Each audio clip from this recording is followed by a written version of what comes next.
Hey there, thank you very much for joining me in this video. We're going to be talking about how you can use a Dorico project with all of your instruments in it, kind of as a way to manage endpoints.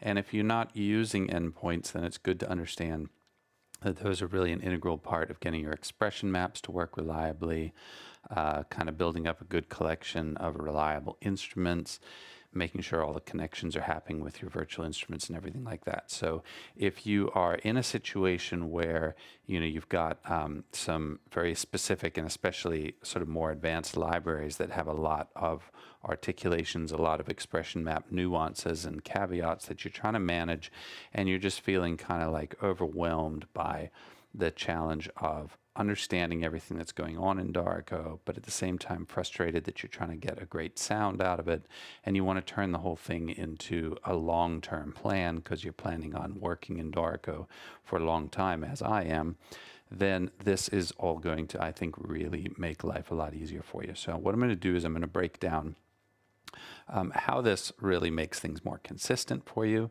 Talk a little bit about how you can actually use this as a versioning model so that, for example, if a library adds new articulations, or maybe you have some setup that you add a new library to, that you can kind of manage your versions, what used to work, what the new version is. It makes troubleshooting a lot easier, and I'm going to talk about some of the ways that that works. And then finally, just the general lesson of this is that it's extremely stable.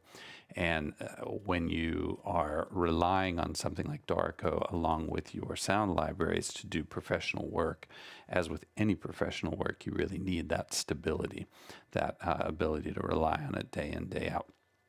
Okay, so I'm going to start by just demonstrating kind of what this is. And thank you very much, Shubhas, for being with me today. I know there are a few more people out there. Feel free to post in the comments if you have questions or comments or anything like that. So starting off here, what I've got is a Dorico project in my left-hand side, the left-hand part of the window. And let me just zoom in a little bit on that. So this is really just has some music in it so that we can play back our instruments.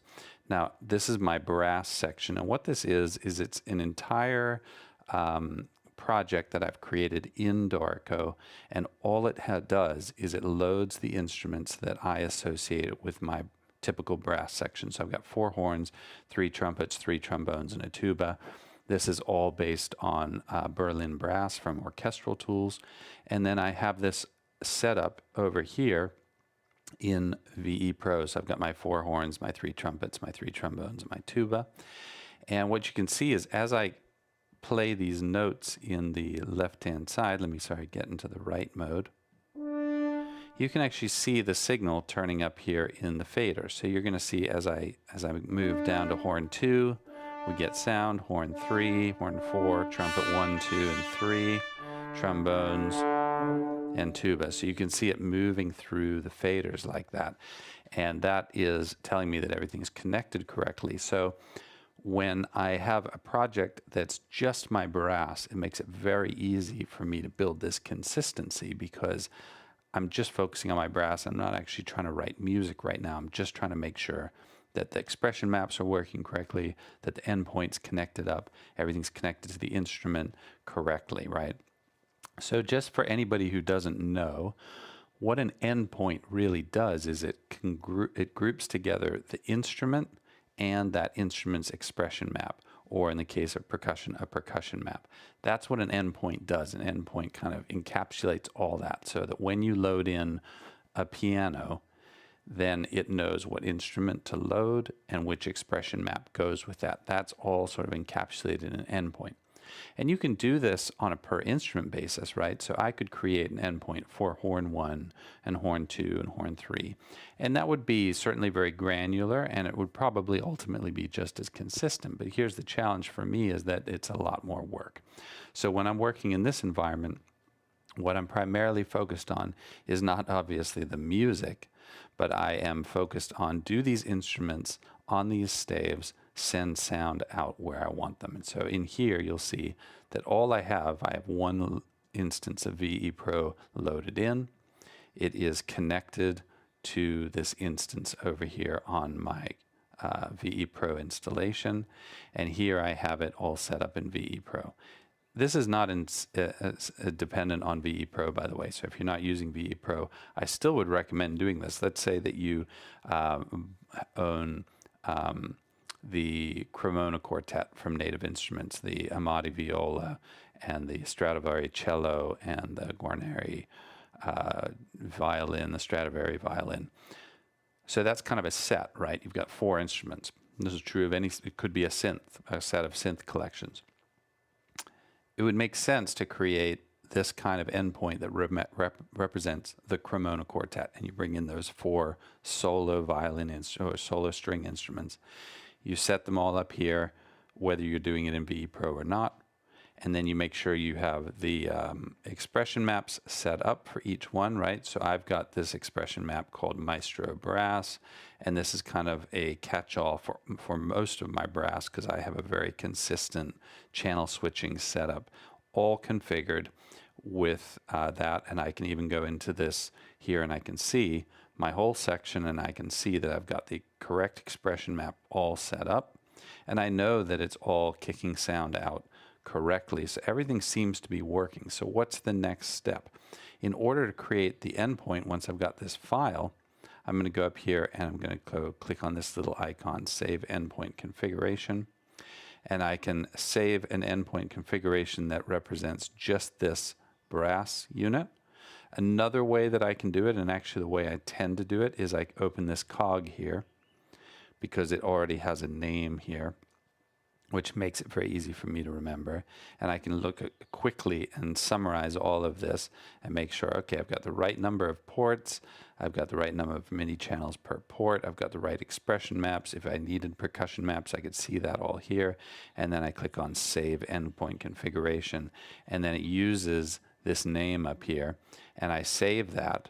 All right, I'm not going to save it right now because it's already saved. Then when I am building my playback templates, which for me is this one right here. If I go ahead and edit it, you can actually see the VE Pro Brass main is in there. So as long as that's in my playback template, it's going to incorporate all of these instruments with all of these connections to expression maps and so on and so forth, right? So this brings up a value of versioning. So let's say that this is an example for me. There's a series of international sort of ethnic instruments that Native Instruments gave me with my complete subscription, with my complete collection. And there's like an India, and there's like a Middle East, there's an Asia one, I think there's a West Africa. And they frequently add new ones, you know. So it used to be that, you know, there was 3 sets with Cuba and a couple of others. And then I got the new updated version, and it had these nice kits for the Middle East and West Africa. I wanted to include that into sort of, in Ireland, they had a kit for Ireland. So I wanted to sort of create that as a collection of culturally specific instruments that I would use. So I still have an old version that was just the original ones that they gave me a few years ago, and now I have a new version. It's very easy for me to just open up, you know, this file here, Dorico file, save it as a new file, and just update it. And then I always know I can go back and get that endpoint that I know worked. So it's a nice way of testing. And this speaks to the third issue, which is troubleshooting. When I'm trying to troubleshoot, well, why the heck, you know, like I had this happen recently. I don't use my bassoon 2 very often. Usually I just do single winds in my orchestral stuff, but I needed to use 2 bassoons, and I realized that something was not configured. The bassoon 2 was not working correctly. So instead of troubleshooting it in my project, where I'm writing all my music, and then later on trying to port the fix into all of my future projects, that's too much work. Instead, it may seem like a diversion, and it's sort of distracting, but it's definitely the way to go, in my opinion. I just closed that project down. I went back to the project that is my winds. I looked at bassoon 2. I could see it wasn't triggering back. It wasn't loading the right expression map, or it wasn't loading the right instrument. It wasn't connecting into VE Pro or something or other. I fixed it there. I re-saved the endpoint. I re-added the endpoint to my playback template. Done. Saved it all. Go back to my project that I was working on with the actual composition in it. Reloaded the playback template, and it worked. And now I have confidence I can sleep at night knowing that forever and always it's going to work. My playback template's been fixed, not just this project, right? So that really helps with the troubleshooting issue. I think one of the things that drives people crazy, and I see this in comments, or I see it sort of insinuated, or that the people's comments are a symptom of this issue, is that they often know how to troubleshoot these issues, or they get around to it and they fix it in a project, but then they go to the next project and it's a problem again, and they're pulling their hair out for good reason. It's so frustrating when you spend a lot of time trying to solve a problem, and then you know it's like whack-a-mole. The problem just comes up again in your next project, and you're thinking, "Gosh, how do I deal with this?" This is how I recommend you deal with it. So it really makes troubleshooting a lot easier. Again, you've got a file with your whole brass section or your whole string section, your whole winds. I have a file for just my hybrid instruments, a file for my dramedy ensemble, a file for my trailer, you know, big hits trailer ensemble. Whatever I'm composing, I tend to create one of these configuration files, one of these Dorico projects with everything in it that I know I need, and I get it all configured, it all working well. Maybe a percussion kit, a drum kit, you know, snares with all the rolls and the drags and the ruffs and all that stuff, all configured separately from the work that I do as a composer. So I can sort of be in my tech mind. I'm trying to troubleshoot expression maps and get things configured correctly. When I get sound out of it and it works in that project, I save it as an endpoint, put it in my playback template, and then I'm done. It's so much more stable, so much more stable. Okay. So if you have any questions about this, let me just walk through very briefly. When you are adding things to a playback template, you want to go to the playback template menu item under play. You find your playback template, or you create a new one, or you can create a duplicate of one, right?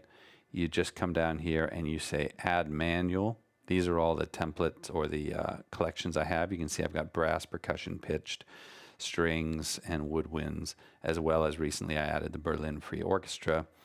I have that all in there. That is, and then I have an auto here, which is a catch-all. So if there's some instrument that's not covered in these, you know, for some reason, like let's say an accordion, I add an accordion to one of my compositions, and it's not in any of my Berlin kits, I know that it'll load from this sort of Uber Iconica Sketch HSO Hallion thing.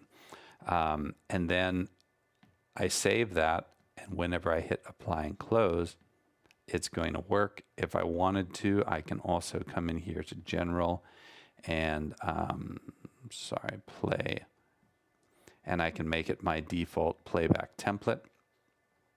I use the Iconica Sketch, as I've talked about many times, because I prefer to have a lightweight kit when I'm sketching. I only switch to my Maestro kit when, playback template that is, when I want the full-on professional sounds. I'm about to spit this out for an actual client. All right, so that's how you go about adding these endpoints to your playback template. If you have questions about this at all that come up, please post them in the comments. If you're new to my channel, please like and subscribe. Helps me surface these videos. And I want to take a quick look here. Yes, playback templates are really bulletproof. If you do have problems with them, one last tip, which I think still pertains, is you can always go into them and change. Like if you go in here and you add stuff and you update it and it's not working and you're scratching your head, come up here, unlock it, and kick the version number up one, and then hit OK, and it should then work. I've found that sometimes fixes my problem. Very simple, but something about it refreshes memory. But generally, I find playback templates extremely reliable. And yeah, great, Shubhas. I'm glad that you are using the similar model. It works really well. And so, yeah, looks really great. If anything comes up, related to this, post in the comments. If you have questions or other things you want me to cover in videos, also post that in comments.